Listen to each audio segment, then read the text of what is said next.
about 350,000 square feet of occupiable space. About 120,000 below grade with parking, about 230 parking spaces.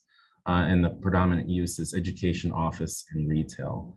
The team is a very large team. This is a public-private partnership between George Mason and an organization that's kind of the umbrella organization, Mason Innovation Partners, that encompasses financing, the developer with Edgemore, as well as all of the construction and design group, as well as activation and operations. You can see we're actually OTJ architects. We're teamed with them. They're doing all the interiors for the office spaces, while EYP is core and shell and the education spaces. But great team. We've had a lot of fun. It's a dynamic kind of organic kind of being, if you will, where we're all kind of working off, pushing each other and kind of really kind of bouncing great ideas off of each other to kind of develop what you're about to see in terms of the design. I do want to touch briefly on the mission of this project. I'm not going to read the text here because there's a lot of text. One thing I want to focus on here, though, is the inside of that circle, the diversity of perspectives. That's something that we're really proud about on this project. We've engaged the community. We've engaged, obviously, as you can see, a number of design professionals. We're really excited about how this building came to be, based off of just perspectives from multiple people. Even before we started the project, we were reaching out to local groups, organizations, to try to understand how this project could actually serve their needs.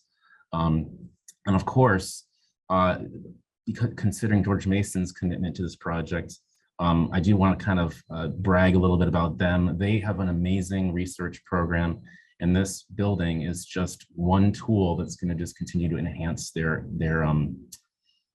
position in the marketplace. One of the other reasons behind this project, if you could remember when Northern Virginia was trying to entice Amazon to bring their headquarters project, which ultimately happened, was the Commonwealth's Tech Talent Investment Program, which has an audacious goal of over 20 years, delivering 25,000 additional graduates in computer and software related fields. And that's 25,000 additional, that's not 25,000 net. So that's a very audacious goal. And then one quick thing, one of the things we've been learning about these innovation districts is focus on that kind of Venn diagram. The center of all of that ecosystem, and we've been calling the building almost like an ecosystem, not a building, are those three things. The economic assets, obviously, you need to have the funding behind it. The physical assets, which we had the pleasure to help develop with Fuse at Mason Square. But to my point earlier, it's all about the community. It's about networking. It's not, I remember one of the presentations, Jamie Martin, who's with Edgemore, I said something about how excited I was about the ribbon cutting, and he's like, Rob, don't ever say that again, because it's going to happen. Our involvement will happen after we open the doors. So it's not just the building, it's the ecosystem that's really important. I could talk ad nauseum about what my thoughts on this project are, but I thought I'd share this video so you can hear it firsthand from our clients. So hopefully the audio works. I should probably, just 1 second, because I want to make sure I have share the sound because I got bumped off here. You guys still see the screen? We see it shaded. Okay. Let's see if this works. Yes.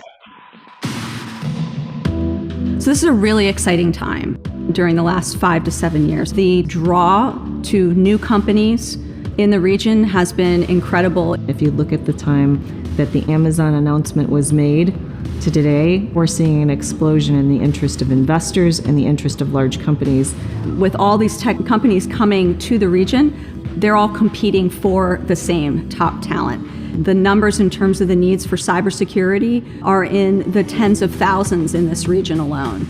So we've committed to producing thousands of additional students over and above what we would normally produce at George Mason University. So we've got to recruit hundreds of new faculty to teach those students, and we need new facilities to teach students and offer those hands-on learning opportunities to train students to be able to work and function in a world in the future where we can't even imagine what those disruptive technologies will be. And so we're designing a new facility here in Arlington, a 400,000 square foot building that will be home nexus of all we do around digital innovation. The development that's happening here will look a lot like Silicon Valley, but we can do better.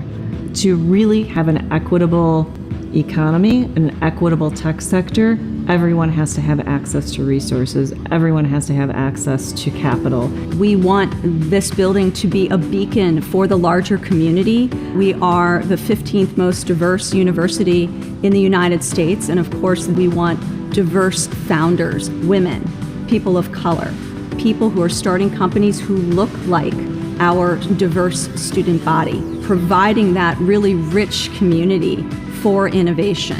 Last year, Mason had a $2 billion impact on the Virginia economy, and we did that through all of our support of small businesses and early stage technology companies. This new facility will be as activated as our other Mason Enterprise Centers with education and training, as our small business development centers. We didn't want to build just another academic building with just students and faculty. We want to bring in partners who can bring their perspective. They'll want to do this for a number of reasons. They want to be near the talent.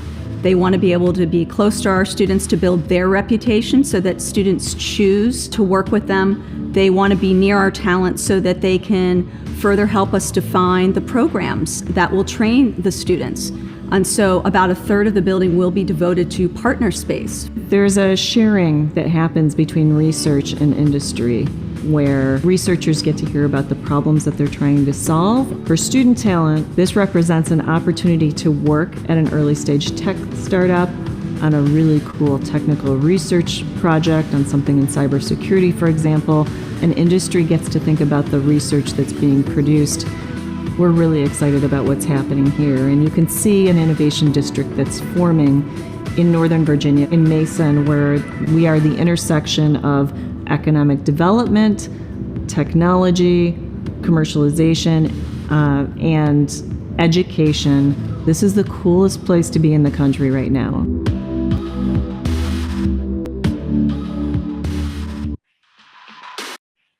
Right, so let's jump into the design. We're going to start from the inside out. We as a team, that big team that I showed you before, came up with this kind of almost like our guiding principles for the design. Of course, Mason has their guiding principles, but we wanted to have our own kind of bill of rights, if you will. I'm not going to read through this, but one of the things, the most important one in here for me in terms of how the architecture could influence is how can this building attract the best and brightest faculty, students, community, everyone. And it might seem simple, but there's going to be lots of really cool stuff that happens in this building, right? Spaces like this, immersive environments, maker spaces, places where you can start to kind of test some of the things you're presenting or building. And of course, the adjacency of those labs and cool stuff with Mason, but also industry partners. So that's what's cool about this project. You heard in the video, it's about 1/3 industry, like leasable space, and about 2/3 Mason.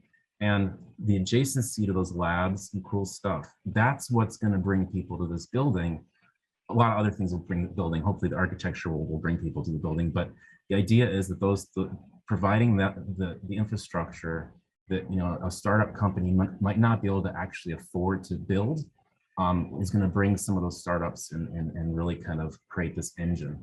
And of course, collaboration spaces being directly adjacent to those spaces.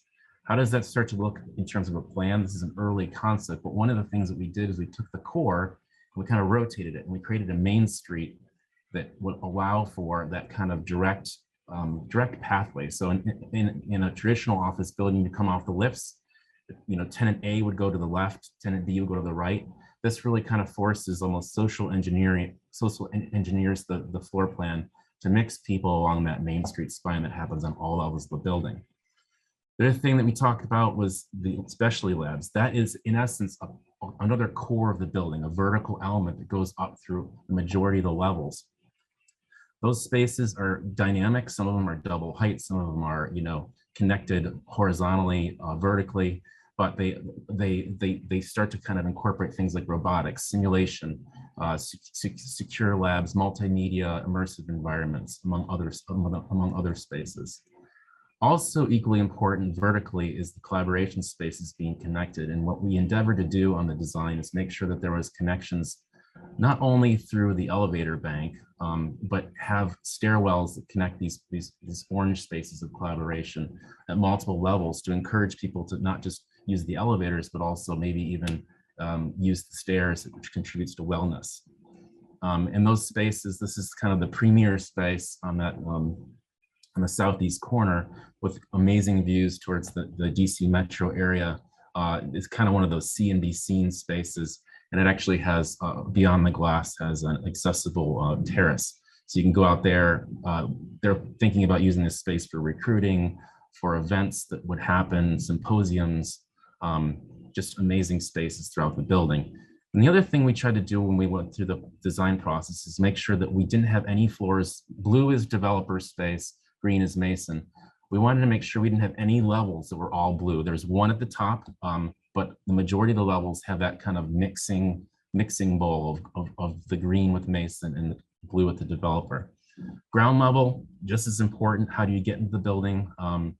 Lots of spaces down here, direct kind of connection to Fairfax Drive. I'm going to show you the site in a moment, but two spaces I wanted to kind of mention was the Exchange here, which has this multi-purpose room, a large double height space in the lobby. And that Exchange space is a place where, things could start to be even pulled out of the lab.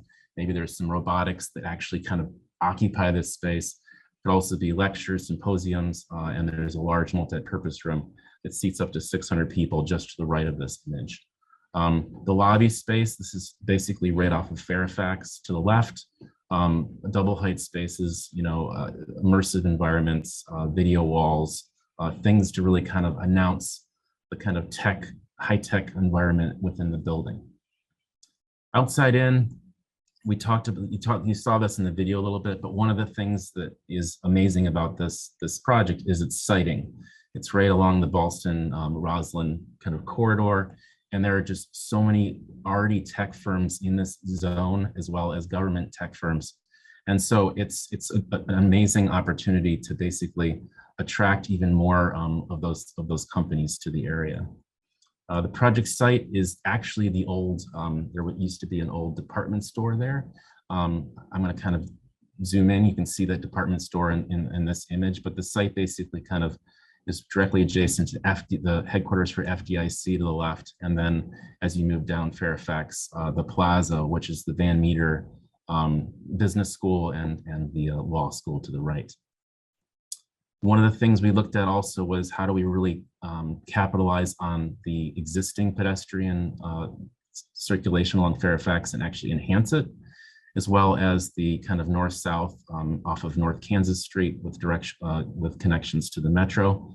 But really, how can the building start to be very permeable and very welcoming and kind of, in essence, kind of take away that kind of the facade and really kind of create like a very welcoming facade. Also connections to Van Meter Hall, directly from the interior, as well as connections to the plaza, and the potential for a future bridge connection to Vernon Smith Hall, which is where Mason also has space in. This is the corner. FDIC is on the left. This is that kind of retail at the corner, looking back towards the law school in the distance on the right. One of the other things we're looking at is really trying to activate not just the building, but the ground plane that it shares with the other Mason buildings. And there was a number of we did a number of community kind of engagement sessions. We actually teamed with Biederman Redevelopment Ventures, which is actually the same company that manages Bryant Park. So they have a tremendous success in activating spaces. So we talked about a number of things. I'm not going to promise anything, but I've heard everything from yoga to xylophone lessons. So who knows what ultimately will happen in the plaza. The idea is it's not just a plaza for, to sit in, but there's going to be activation for across the year. Sustainability. One of the things we talked about from the very beginning was what the goal of this project is, and we're pleased to kind of say that the goal still remains to be LEED Platinum. We did a number of analyses. This is actually a solar radiation analysis. I'm going to show you what this actually created in a moment. But one of the things that was the west wall, that faces the FDIC. We looked at the solar radiation and looked at how we might actually be able to fine tune the facade to actually react to where the predominant solar radiation would happen. The neighboring building acts as a very good sunshade for us. But as you kind of work your way up to the elevation, you can see here, you get additional solar radiation. So what we looked at was a module that we could actually change based off of that. So that western facade will have a different ratio of glazing to solid based on those solar radiation studies. Additionally, on the fronts, there is, you can kind of see that kind of diagonal pattern there. You might be asking, well, what's that for? This is actually a design that we have an internal group called the Green Lab came in and said, listen, if we're going to put solar, photovoltaics on this facade, we have to make sure that they're fine-tuned to be optimized, right? So if you just put vertical fins on, yes, you'll generate electricity, but if you optimize the angle and the tilt of each one of those fins, you can actually optimize the amount of energy or electricity that you're actually generating. So you can see through a series of analyses, we started to look at the pitch and the kind of angle of those photovoltaic panels. Additionally, in terms of the sustainability of the project is the green roofs. Very proud that there is going to be green roofs on almost every roof surface, including a great amenity space at one of the upper roofs, as you can see in the lower left. With so that'll be a space for students and industry partners to go out. Great recruiting tool, great spot to kind of get away from it all if you need to take a break. And all the kind of plantings we're looking at are, looking at the plant material that actually is appropriate for this region, as well as, contributing to the retaining of water. And ultimately, the goals for the project, we're looking at, LEED Platinum, a Fitwell rating of 2.1, and a Rely rating of a 2.0. And then we also have there in the smart building. The smart building is something I'm really excited about, where we can actually start to have the building react to its occupants, and that contributes to wellness. It even contributes to the potential if we have a future pandemic that we have to deal with. We can start to kind of fine tune the delivery of air, the delivery of, based on the occupancy of the room. So things that are just super exciting things. And a lot of the ways that we're getting, achieving the kind of LEED Platinum is through that smart building technology. Progress, quickly, we've broken ground.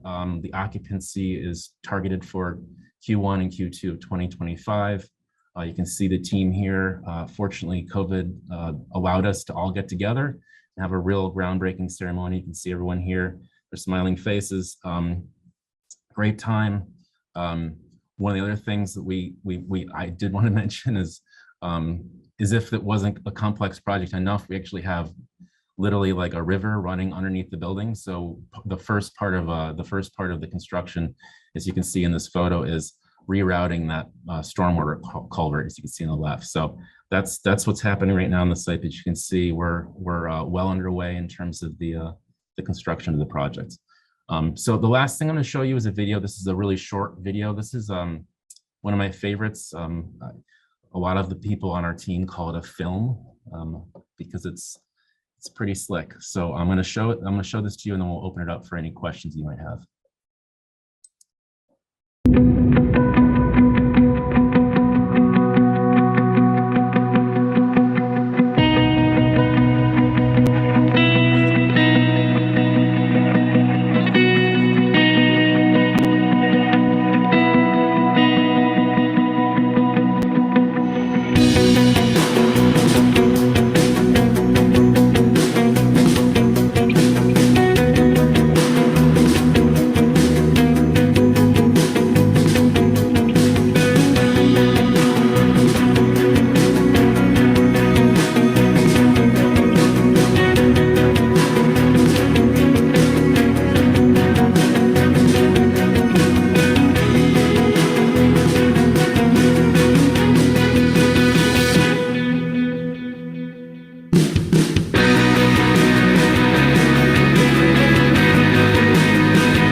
All right, I'm going to open it up for any questions, or you guys can tell me what the agenda, what you'd like to do. Thank you, Robert. That was really great. I'm glad that the design was very thorough, even thinking about the streetscape. Those of us who have been in that area know that it's a pretty well-traveled street, and those crosswalks are kind of not too lengthy, but you know, people do need to walk back and forth along there. That was just a little comment, but we do want to open it up for any questions. We had asked everyone to put it in the chat, but if you want to go ahead and unmute yourselves and ask, that will be fine too. So if you have any questions, feel free to do so.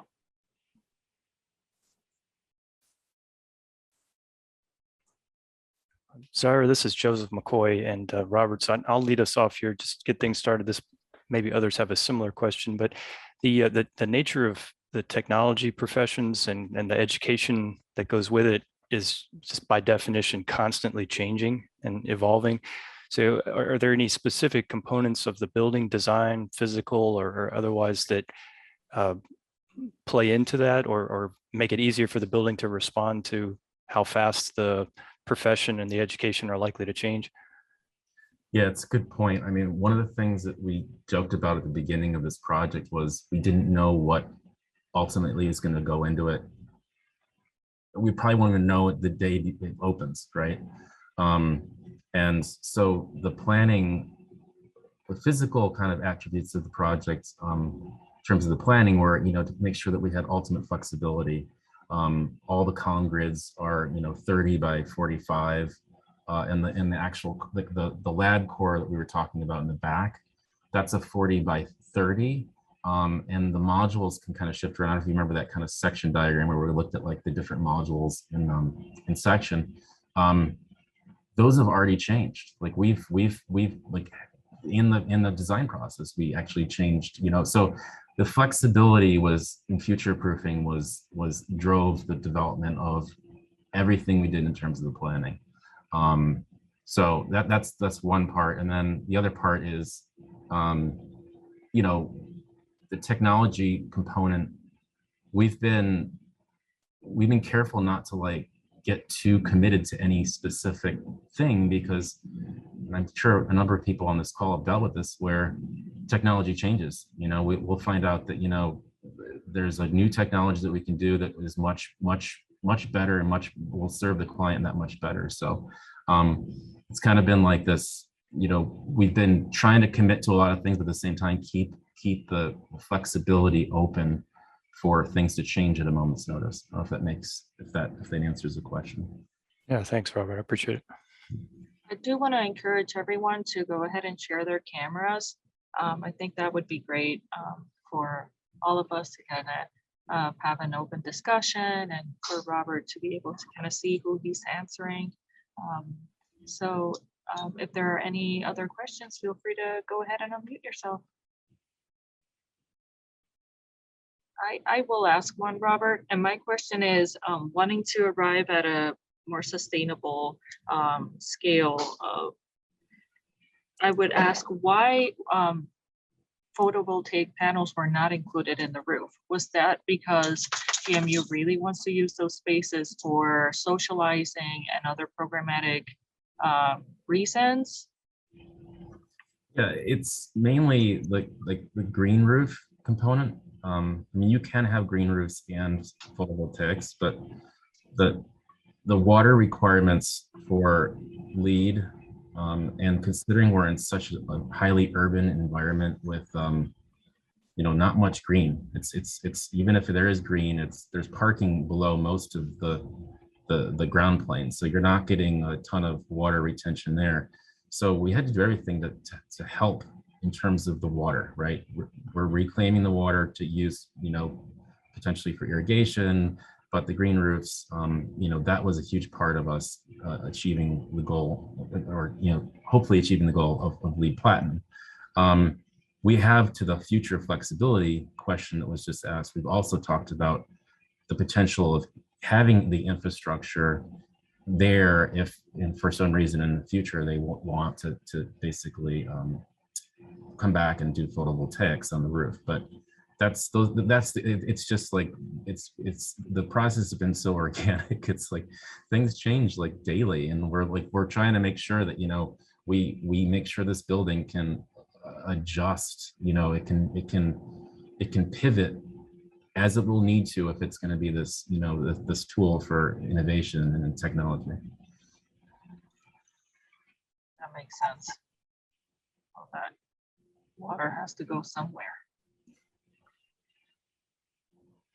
Not many people took you up on sharing their camera. Yeah, I see that. It's lunchtime. It's a hard time.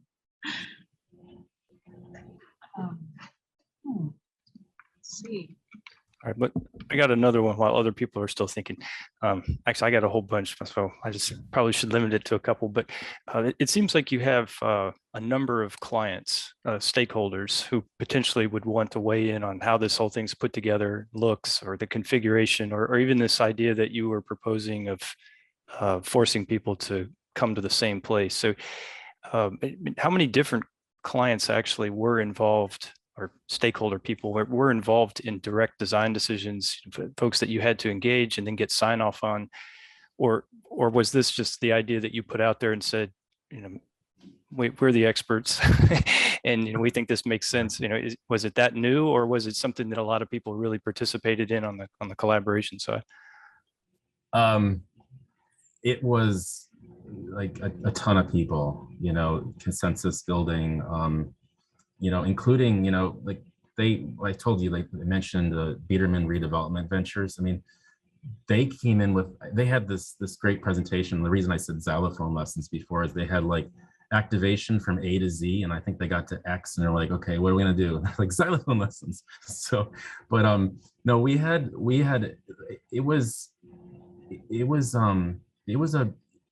a bear to get a bunch of people the consensus, right? I mean, but it was fun because it was like we were kind of solving something. We didn't really know what we were solving yet. So we had, it's a public-private partnership. So we have a developer, we have Mason, we have all these different components. So yeah, it was not it wasn't just a bunch of architects getting together and putting something together and having them everyone be like, yes, that's great, so.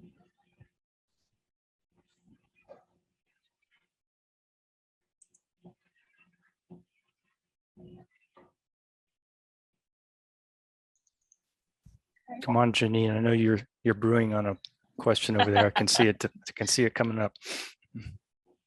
I don't know. I really like the first video that you shared, Robert. I think I'm thinking at such a macro scale. I think one of the comments in the video was that we're going to become bigger and better than Silicon Valley.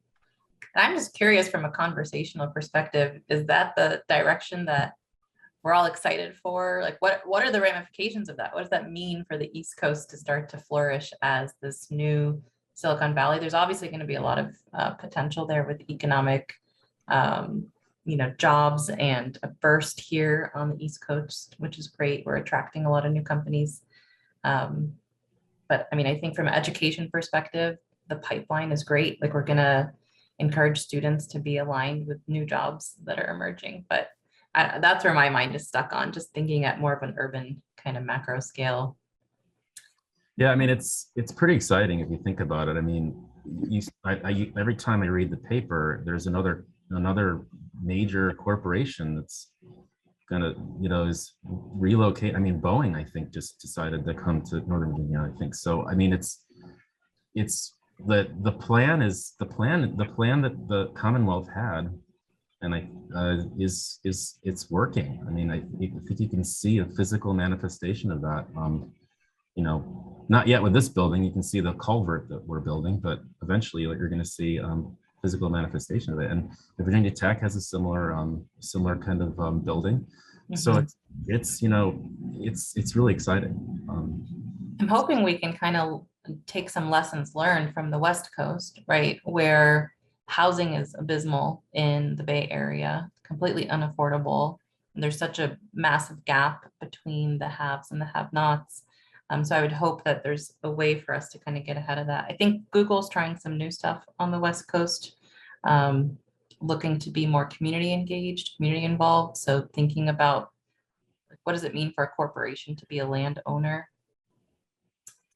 What does that do for a city from a public realm when you're now dealing with a corporation that owns over 70,000 acres of land and is now building schools and building churches and building stores and restaurants. So I don't know what that's going to do for us in the education sector and the impact to design.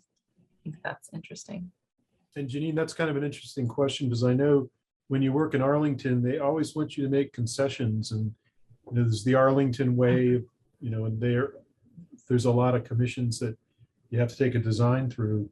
What did you find most challenging of maybe the county asking you guys to do in the design that maybe was an odd fit? Well, it's funny you ask, because I went through the 4.1 process on the project in Crystal City a couple of years ago, and that was quite a heavy lift to get approval. This project, because it's state, like under the state's purview, we didn't have to go through the Arlington kind of approvals process, the 4.1.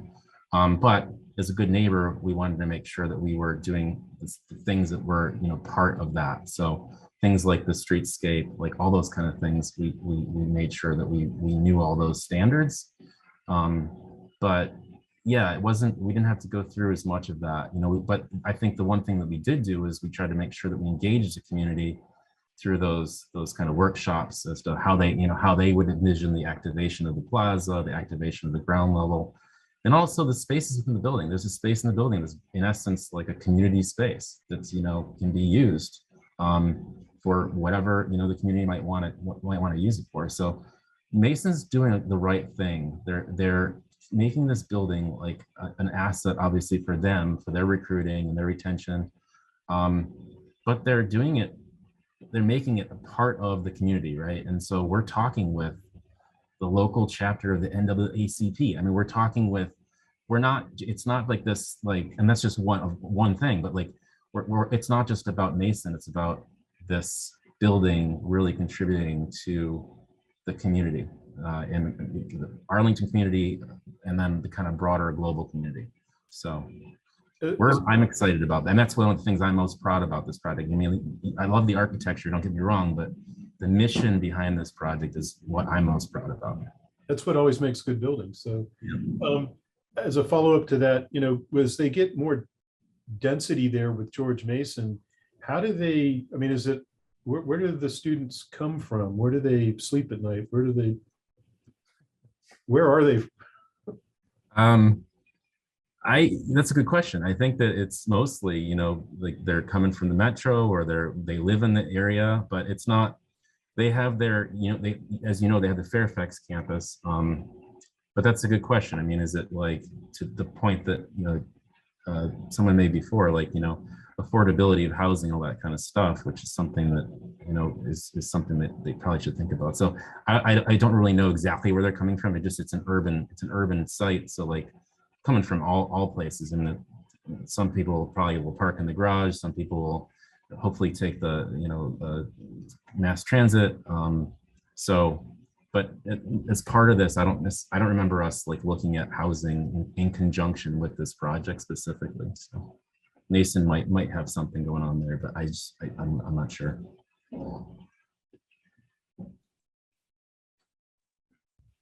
So Zara, let's invite one more question if there is one, and then we got a couple of comments that I think you wanted to give to everybody else on here, just some upcoming events, a little preview of things over the next few months.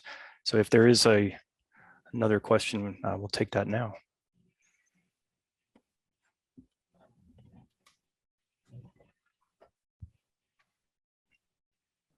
All right, if not, Zara, you can do your piece. I'll bring up the slides, and then if somebody has a last question, probably hit that right when you're done. So I will bring these up. Great, thanks. Appreciate the opportunity to present the project. Great project. Robert, Thank you. Very cool.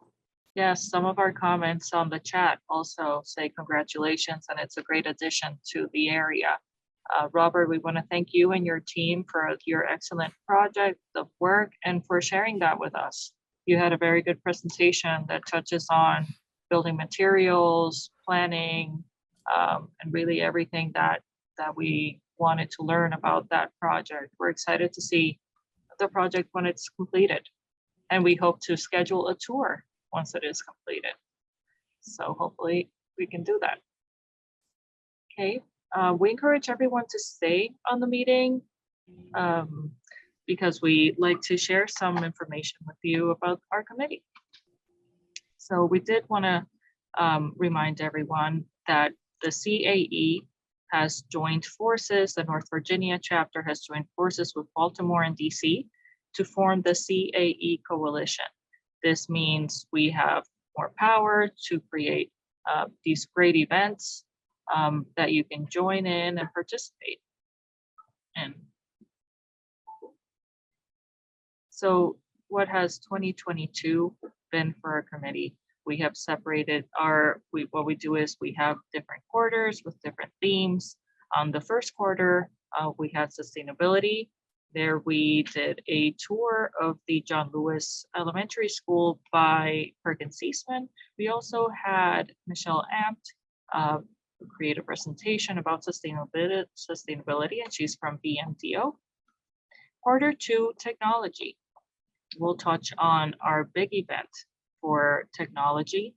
Quarter 3, advocacy and policy. We also have a larger upcoming event for that theme. And quarter 4, we have alternate paths. So as promised, for our upcoming events, it's interesting that Robert mentioned Virginia Tech and their campus, because our next event is called Technologies in Cities, Reshaping the Urban Landscape. And it features Building 1, which is in Virginia Tech's Innovation Campus here in Alexandria. That will be a very exciting event, and we encourage you all to join us. We will share with you a registration link, and please do feel free to email us if you want to make sure to be included in our emails and calendar invites for this event and upcoming events. We'll talk a little bit more about each of these events. If we have Mariam and Maureen on the call, we can kind of touch on the planning for that event, where we're at, if there's opportunities for you all to participate.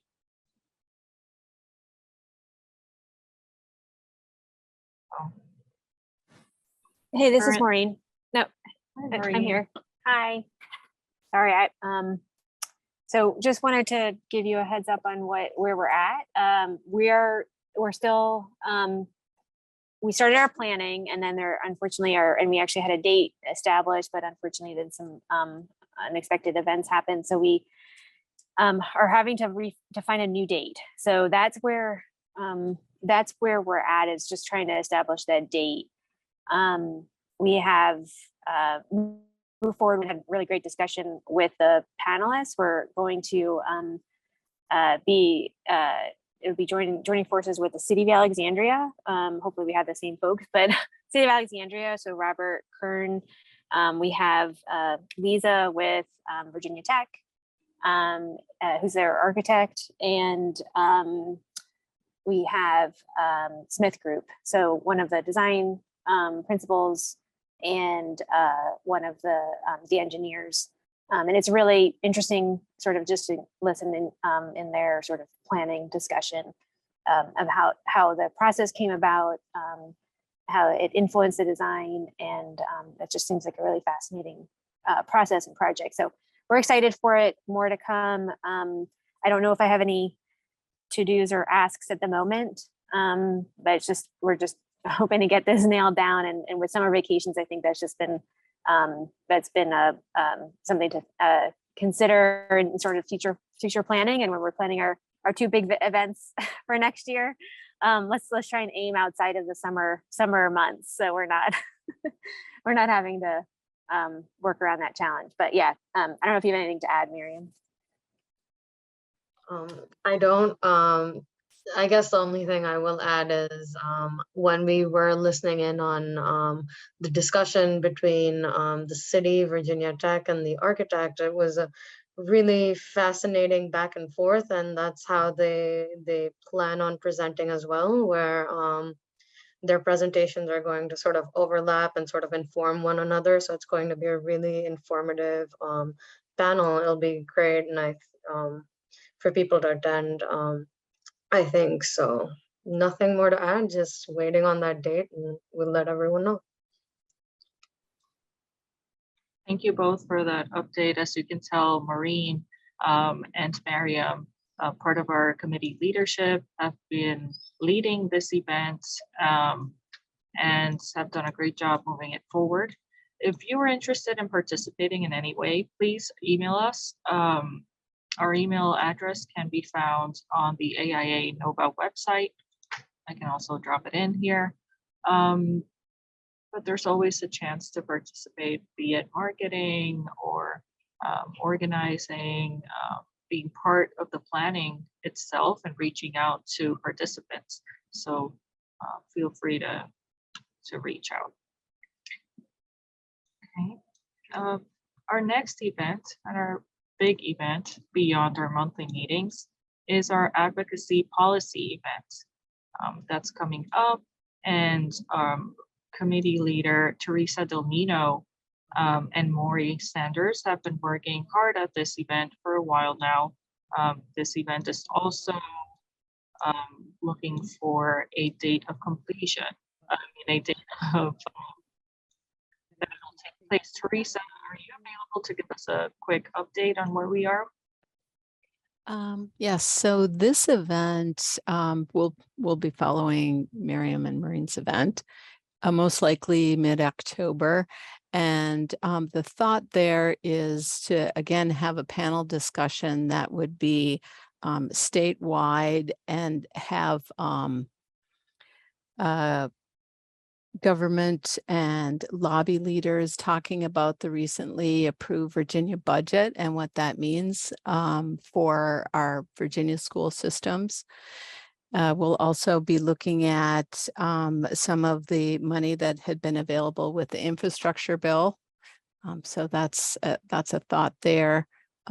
It's a little bit of a work in progress. So we're just pulling the panelists together now, and most likely I'd like to reach out to Joe and think about whether this is maybe more of a CAE coalition, if we want to start looking a little broader at that.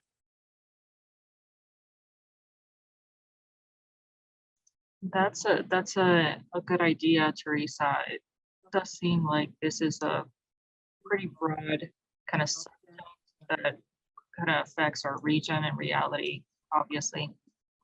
So that seems like it makes sense. And another leader in this committee has been in talks with the CAE coalition for an event later this year. So we can surely make note of that. And for that event, before I move on, actually, Teresa, is there any, do you have any thoughts on anything you might need participants at this time? You're breaking up a little bit, Syra. I don't know if that's just because I'm sitting across from you or if that's for other people, but I think we're good now. You know, we will get together with the committee and really pin down the panelists and the agenda. And once we're a little closer to the event, I'm gonna probably need some help, you know, with graphics and getting the word out. Okay, thank you. I hope everyone can hear me. Please do let me know if it's kind of cutting off. Yes, I've dropped our email address in the chat. So if anyone would like to participate, do feel free to reach out. Okay, that's great. Now the coalition event that we were mentioning beforehand, Joe has been meeting with Baltimore and DC for that. Are there any updates? I can say a couple of sentences. The intent for this third event is to be a little bit of a companion to these events focusing on technology, like what we were talking about today.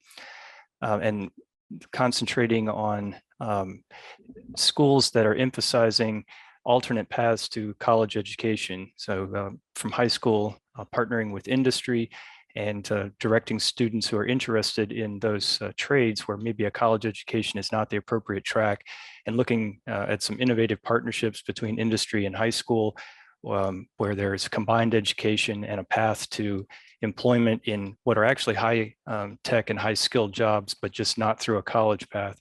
There's some really interesting examples regionally and then across the country for that, as well as some worldwide examples that we're going to take a look at. And so the coalition group is really looking at that as a companion to this emphasis on high tech and college, which is extremely valuable, as we heard today, but there is this alternate path that is a good complement to that. So yeah, there'll be obviously more information to come on that, and you'll see information hopefully also through our partner organizations at AIDC and AI Baltimore.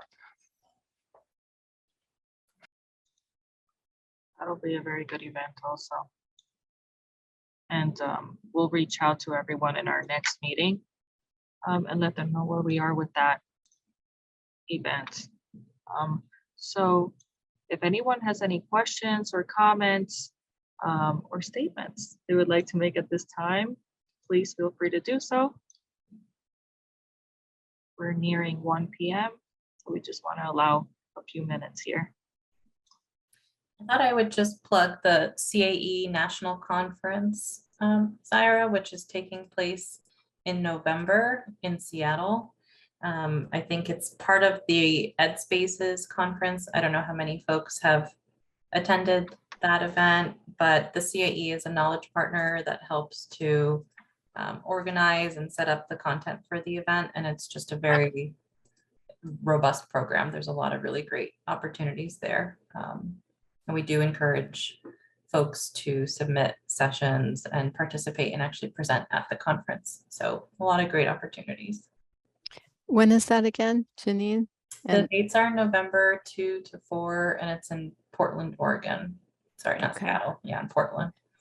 Okay, so just when we have our Virginia State AIA event. Oh, yeah, I guess so. So that's a little bit of an overlap there. That's all I had there. Thank you, Janine, and thank you for sharing that link on the chat for everyone to access.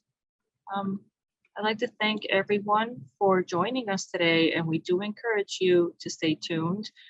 As you could see, we have some really good events coming up that are also have a big impact in our region. So we look forward to seeing you then. And if you have any questions or comments, feel free to reach out. Thanks again, and have a good rest of your day. Okay, bye.